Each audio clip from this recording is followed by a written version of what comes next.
eleitor, ele pode ser de esquerda ou ele pode ser de direita. Ele só não pode ser otário, entendeu? O céu é uma coisa importante. Se ele não gosta, a gente precisa saber o que ele vai colocar no lugar.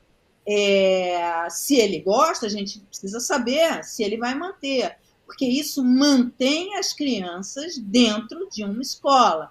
Isso evita que as crianças sejam capturadas pelo tráfico, pela milícia, enfim, que as crianças não ficam largadas, as crianças ficam na escola, as crianças ficam estudando. Para isso, tem várias outras coisas que o céu faz. Mas isso era uma questão para saber. Aí ele entra naquela provocação e o Boulos cai na provocação. É claro que para a gente que está de fora é fácil falar, quem está lá na hora não está, mas eu acho que o Boulos deveria ser ok, Marçal, tudo bem, acabou o show, agora me diz, você é contra ou é a favor?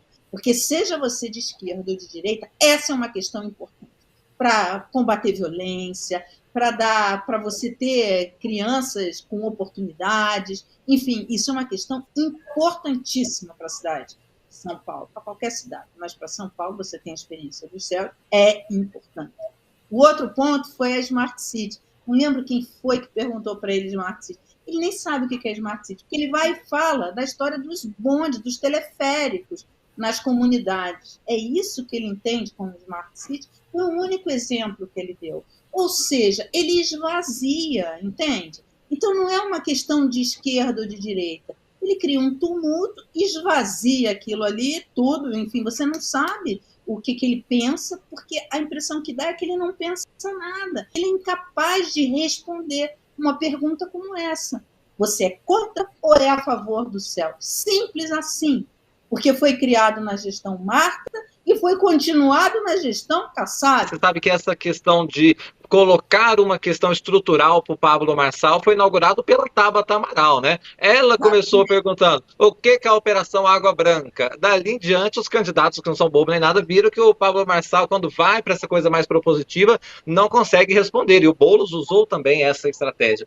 Ô Bia, quero já perguntar para você logo de cara, para você contar direitinho o que aconteceu nesse episódio da carteira de trabalho, que você estava ontem no debate e o que foi mostrado nas câmeras já não foi nada legal, mas nos bastidores também teve climão, não foi isso? Teve climão e climão muito forte nos bastidores, que culminou até numa mudança de regra interessante ali no meio. A gente da imprensa estava sentado ali no fundo do teatro, aqui na FAAP, em São Paulo, e a gente, quando estava acontecendo essas tensões muito fortes na campanha ali de todos os candidatos, a gente pegava o celular, sacava e filmava, porque a gente não tinha, eu, por exemplo, o meu cinegrafista, ele não podia filmar, a transmissão era da FAAP, do Estadão. Então a gente pegava o celular e filmava. Em um determinado momento, a coisa escalou tanto que a gente recebeu ali uma ordem diferente. Olha, não pode mais filmar nada. Isso pouco depois do episódio da carteira de trabalho. E esse episódio é bastante interessante porque os candidatos, eles vão assessorados, né? Então eles vão com uma equipe, e a equipe do candidato Pablo Marçal entregou, a gente percebeu ali que tinha entregado um objeto para ele em um determinado momento do debate. A gente até pensou, será que é uma cola? Teve esse questionamento ali entre os jornalistas e depois a gente entendeu, porque a gente viu que era azul, e aí ele saca de dentro do paletó. Então, essa carteira, no momento em que Boulos faz ali a provocação inicial, é importante a gente pontuar que o Boulos fez a provocação inicial perdendo um pouco daquela linha que ele seguiu no primeiro debate, de tentar ignorar as provocações. Quando ele chama Marçal de Padre Kelmon, aí o Marçal então saca imediatamente essa carteira de trabalho e começa a apontar para ele. Só que a gente tinha ali a visão, né, do que estava sendo gravado, mas quando acabou o duelo entre os dois, era um modelo diferente, o Boulos sai, o Pablo sai, e eles estavam sentados lado a lado nos bastidores do debate. E aí eles continuam discutindo e o Marçal continua, então, assim, com a carteira de trabalho na frente, assim, do rosto do Boulos, que tentou ali discutir durante um tempo, a gente não ouvia o que era, mas em um determinado momento, então, ele não se segura e dá ali 2 tapas na carteira de trabalho. E essa, então, foi uma das tensões. As campanhas brigaram entre si, teve briga da campanha do Datena com o Nunes e o Novo, até por conta de lugar. Foi um debate realmente com os ânimos ali bastante aflorados. Eu não estava no primeiro da Band, mas alguns colegas que estavam falaram, nossa, a atenção escalou muito de um para o outro entre as campanhas, foi um climão, assim, na saída. E sobre o que a Mara falava, de respostas vazias, pareceu que fazia parte de uma estratégia ali do candidato do PRTB, que é o Marçal. Ele não respondia mesmo a nenhum questionamento, que seria importante, porque é importante que os candidatos reconheçam que os passados, né, os prefeitos passados fizeram, para a gente ter essa ideia de continuidade na cidade, não terminar tudo quando termina um governo e recomeçar do zero, mas ele realmente adota essa estratégia de não responder nada, talvez porque depois da Tabata, todos os outros candidatos começam a preparar essas armadilhas para ele, de falar um termo mais técnico, mais profundo da prefeitura. Tabata fez isso a primeira vez, Boulos repetiu, Nunes também, e aí ele sai pela tangente, e aí a gente vê que ele tem essa preparação para esses cortes de rede social. Esse não foi o único momento em que ele se excedeu nos bastidores. Teve um momento em que Tabata e Boulos duelavam e o Pablo Marçal passou o duelo inteiro virado de costas para o palco, virado para a parede, sentado. Ninguém conseguia ver isso, só a gente que estava lá, mas ele ficou de costas. E depois aí sim, para o público, nas considerações finais, ele também ficou mudo. Então ele perde ali bastante tempo do debate nessa estratégia de cortes para a rede social. É isso que parece para a gente de fora, né? Eu acho que a função dele nessa eleição eu vim para bagunçar, né? Eu acho que ele prejudica a todos, mas particularmente ao Boulos, que é o que está disputando neste momento. Boulos disputa o primeiro lugar, está ali na frente, né? Na frente, ou junto, e tal.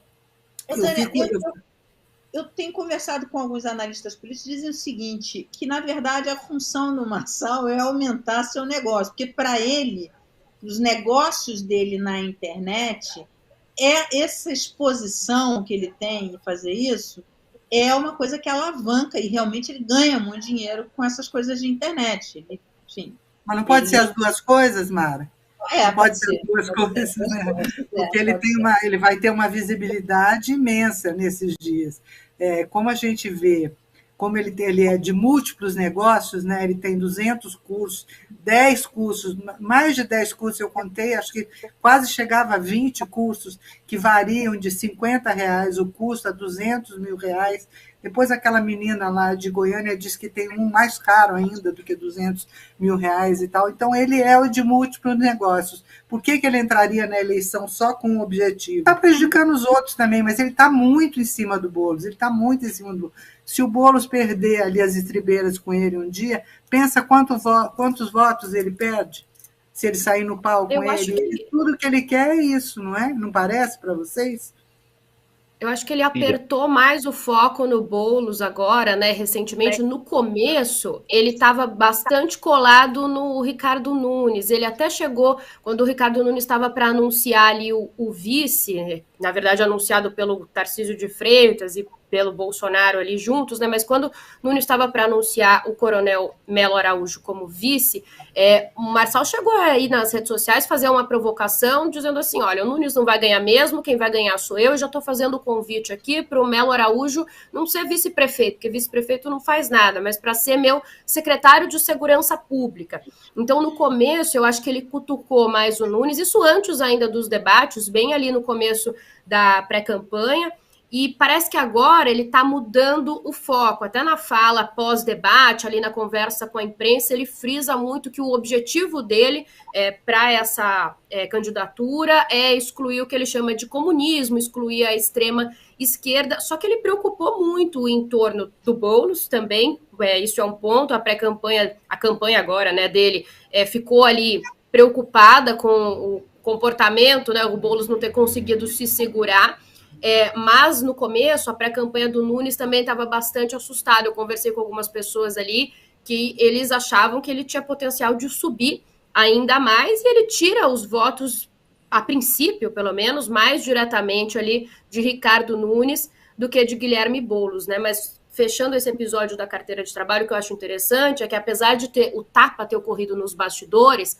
pouco tempo depois, no Instagram do Pablo Marçal, o corte estava lá bem próximo, feito provavelmente pela própria equipe dele, que estavam ali bem na beirinha do palco. Então, a equipe já estava ali preparada para filmar o tempo inteiro e fazer esses recortes para a rede social. Inclusive, tem bem de perto ali com um jogo de câmera esse recorte, que foi até a filmagem melhor, porque a dos jornalistas a gente estava muito no fundo, não foi tão boa. Então, a imagem que viralizou é a da própria campanha ali do Pablo, que foi postada por ele nas redes sociais.